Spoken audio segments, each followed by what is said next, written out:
Salut à toutes et à tous, bienvenue dans cette nouvelle édition de la revue de presse. C'est la une de l'équipe ce matin, où va l'OM?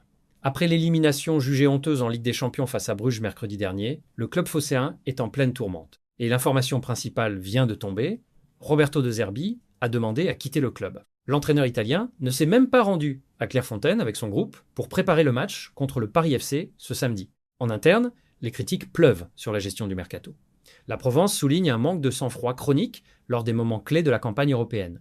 Financièrement, c'est aussi un coup dur. Bien que l'OM empoche 152 millions d'euros, c'est bien loin du jackpot promis par une qualification en barrage. Enfin, côté joueur, Arthur Vermeeren vit mal son déclassement et pourrait s'envoler vers Galatasaray d'ici lundi si un accord tripartite est trouvé avec Leipzig.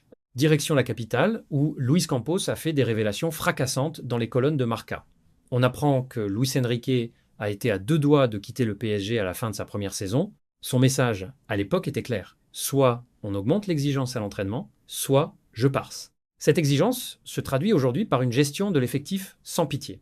Mercredi soir, face à Newcastle, Lucas Chevalier a été mis sur le banc au profit de Safonov au tout dernier moment. Le gardien français, bien que touché, a accepté cette concurrence imposée par l'Espagnol. Une bonne nouvelle tout de même pour Paris. La blessure de Kvaratskhelia est moins grave que prévu. Il sera de retour sous 8 à 10 jours. Un mot rapide sur les autres clubs français. L'OL termine premier de sa poule en Ligue Europa après un succès 4-2 contre le PAOK. Lille se qualifie pour les barrages grâce à un but salvateur d'Olivier Giroud à la dernière minute. En revanche, l'aventure s'arrête là pour Nice, battu par Ludogorets. Une véritable onde de choc secoue la Saudi Pro League ce matin. Karim Benzema serait sur le point de quitter Al Ittihad. Après avoir atteint un point de non-retour, les rumeurs d'un retour spectaculaire en Europe, Ligue 1 ou Liga, s'intensifient.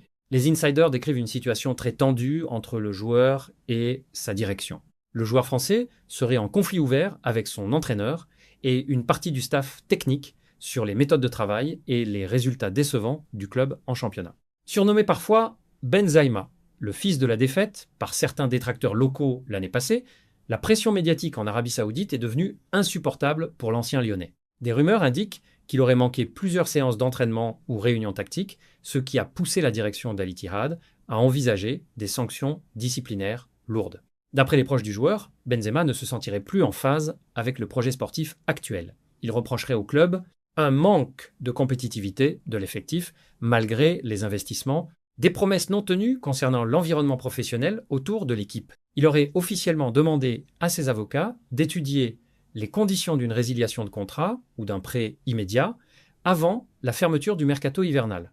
En Espagne, Marca titre sur la punition du Real Madrid et de l'Atlético. Incapables de se qualifier directement dans le top 8 de la nouvelle Ligue des Champions, les deux géants madrilènes devront passer par des barrages. Le Real affrontera soit Bodø, Glimt, soit Benfica. Au FC Barcelone, tout va pour le mieux.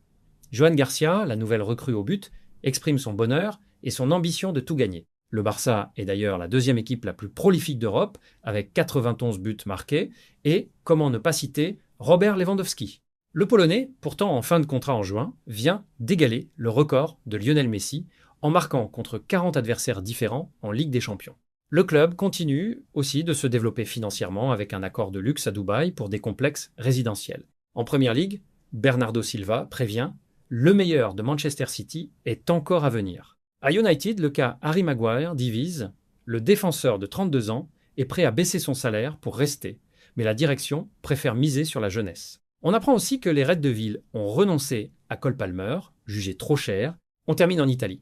Luka Modric, le vétéran de l'AC Milan, veut qualifier le club Anken pour prolonger son contrat d'1 an. Enfin, la Juventus ne lâche pas Randal Kolo Muani. Malgré le refus de Tottenham de casser son prêt actuel, la vieille dame va insister jusqu'aux dernières heures du mercato. Voilà pour l'essentiel de l'actualité footballistique de ce vendredi. Abonnez-vous à Ballon Actu et likez la vidéo. Bonne journée à tous.